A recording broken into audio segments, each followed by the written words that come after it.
Doctor Aparna homeopathy. मी doctor Aparna. तर आज आपण डिस्कस करणार आहोत हिंगाबद्दल. हिंग हे सर्वांच्या घरी इझिली अवेलेबल असतं आणि हे फार उत्तम गुणकारी औषध मानलं जातं. सर्वात प्रथम आपण हिंगाचे फायदे बघणार आहोत आणि त्याचबरोबर हिंग घ्यायचं कसं हे बघणार आहोत. ज्या लोकांना अपचन, गॅसेस, करपट ढेकर येणे किंवा पोटात मुरड येणे हा त्रास होत असेल तर त्या लोकांसाठी हिंग हा उत्तम पर्याय मानला जातो.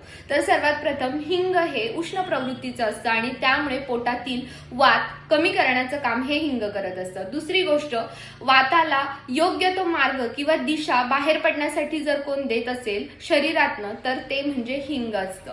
ज्या लोकांना खूप जास्त पित्ताचा त्रास आहे त्यांनी तेलाच्या तुपाच्या फोडणीमध्ये रोज नियमित हिंगाचं सेवन केलं पाहिजे. म्हणजे तुमच्या प्रत्येक भाजीमध्ये, डाळीच्या फोडणीमध्ये सर्वांमध्ये हिंग असलेलं अतिउत्तम मानलं जाईल, कारण की ह्यामुळे अपचन आणि गॅसेस नक्कीच कमी होतात.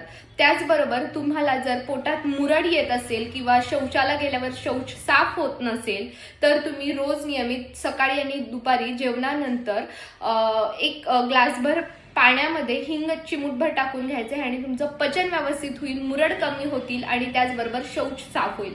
ज्या लोकांना वारंवार खोकला होतोय, कफ कमी होत नाहीये त्या लोकांनी चिमूटभर हिंग मधामध्ये घालून घेतल्यावर तुमचा कफ, वात नक्कीच कमी करण्याचं काम करेल. अशा छोट्या छोट्या टिप्ससाठी लाईक करा, फॉलो करा आणि शेअर करा. थँक्यू.